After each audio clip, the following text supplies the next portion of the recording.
السلام عليكم ورحمة الله وبركاته. كسر دواء شبكة لقى برتعين من التكنولوجيا وجود هاي تدلوا قناة تشمال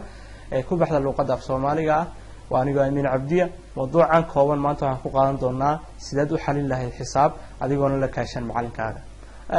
بدنا أرضية أنت بدنا مركي حسابات في أما أي دجانيان سبشة كان لا يقنا ماتيس أما حسابته وح أي بدنا كعوضان إن أي هرو فهم ويان أما أي مركي فهمان كبعده أي حافظه لا تجان أما أي هم ويجي أي كشقين ربنا ما صايمن كي أي واحد كل علينا يروح يفهم ويان كبعد مرول كل ما تشوق معلنكي waxaad u baahan tahay qof ka caawiyo oo ku sheega laga yaabo inaad hadhow tolo weydid ay markii dambe ay ku sawirto ciladaas ama dhibaatadaasi inaad xisaabtii ama subject-kii guud ahaantiisba aad sanifto oo aad nacdid okay maanta xal ayaan helnay xalka aan helnay waxa weeyaan adigoo maanta macallin aan u baahaneen oo mobilkaaga kaashanaya ayaad ka shaqeyn kartaa xisaab walba application yar oo kooban oo loo yaqaano Photomath oo ah application kaaga shaqeynaya xataa steps-kii ku siinaya xisaabta uu mar uu kaga shaqeeyay ama aad u fahmi lahayd ayaan insha Allah soo bandhigi doonaa application-ka waxa loo yaqaanaa Photomath waxaad ku shubanaysaa mobilada sida iPhone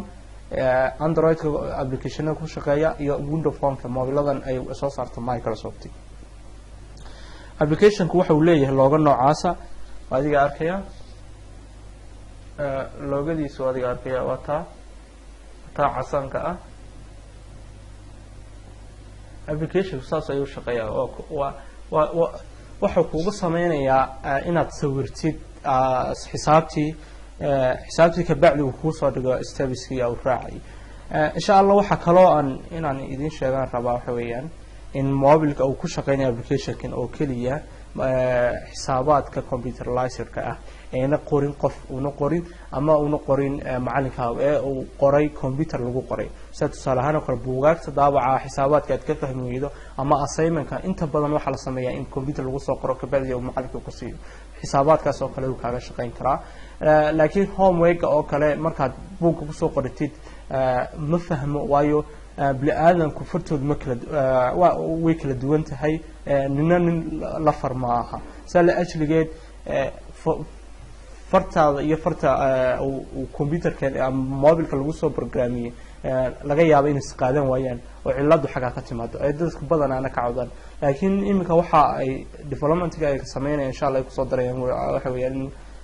mobil wax farti la qorayna ay fahmi karaan application ka yar waxaad ku sawiraysaa inta qowska ku jirta insha Allah isana sharaxa ku sheegi doono application-ka inta yar ee qowska ku jirta ee casaanka leh afarta koorne ayaad wax ku sawiraysaa intaas si automatically yanaysaa oo qabanaya ka bacdi steps-kiisa xaga ku soo dhigaya insha Allah isana waan sharaxina waxa kale oo soo bandhigi doonaa waxa weeyaan aan ardayda ama bulshada Soomaaliyeed faa'iideeyna waxa weeyaan application kale oo isagu u khaas ah calculus inaad ka shaqaysid calculus oo badanaana ah xisaab aad u fudud laakiin haddana ay dadku badanaa ilaahdaan waa xisaab adag ayaa waxaad kaga shaqeynaysaa every xisaab ku saabsan calculus insha Allah isana waxa loo isticmaalo waxa weeyaan waa computerka badanaana waxa isticmaalo waxa weeyaan ardayda engineering-ka barata oo aad ugu baahan application-kan markay isticmaalayaan mobiladooda computeradooda insha Allah isana soo bandhigi doonaa daawasho wacan okay casharka ayaan iska gudageli doonaa bal soo u soo lafkarayaan eegna waxaana sawirnaa waxa weeyaan 1922 oo ah xisaab fudud iyo soo soo lafkarayaan eegna okay application-ka ayaan ku dul qabanayna xaga rabnay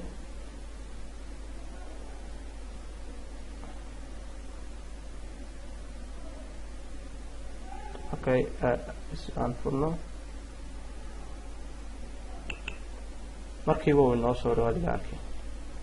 xisaabtii uu soo raadiga arkaya 192 times 94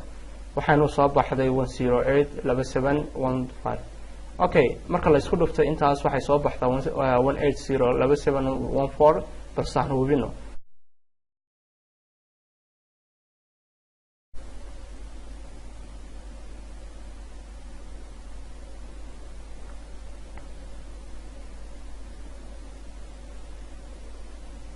okay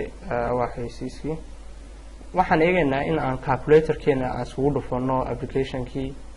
xisaabtii inuu wuxuu noo soo saaray iyo wixii hore ay isku mid yihiin okay calculatorkii ayaan tagnay waa adiga arkaya 19 231 times 14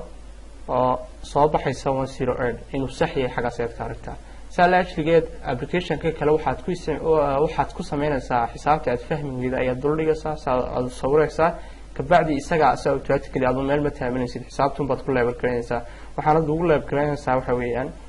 applicationkii inta yar ee qowska ku jirta ee afarta koorne ee casaanka ka shidaysa ayaa waxa sameynaysaa marna wada weynaysaa wada yareynaysaa kolba inta xisaabtu leeg tahay aad raacinaysaa kabacdina waad sawiraysaa markaad sawirtid isaga ayaa ku soo gareynaya stepska ayuu ku soo saaraya waxaanu ku soo dhigaya xaga yar aad arkaysid xaga yar ayuu dhigaya kabacdi ku dul jiidaysaa haddii uu step leeyahay xagaas ayuu ku soo raacinaya haddii steps uu leeyahayna uu resulti ku siinaya wadiga arkaya okay waxaan gudageli doonaa insha Allah isagana application loo yaqaano Patrick's calculus solver oo isaguna solve gareynaya calculus isagoo leh calaamadihii aad calculusta aad arkaysid derivativeski iyo integrationki dhammaan uu leeyahay oo problem solver ah isagana markaad ku qortid xagaawad calaamadana raacisid stepska ayaad insha Allah isagana eegaysaa softwarekan waxaan insha Allah idin soo dhigi doonaa linkigiisa xagga hoose iyo ka kalaba labadaba linkigooda xagga hoose ka eegta oo magacadooda ku qoran yahay isaguna saan ayuu shaqeeyaa oo problem solver ah graphkii uu kugu sameynaya waxa kale uu leeyahay testing oo aad rabtid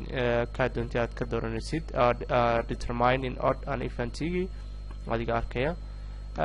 insha Allah intaas ayaan 10 kan ku joojin doonaa. Assalaamu calaykum warahmatullahi wabarakatuh.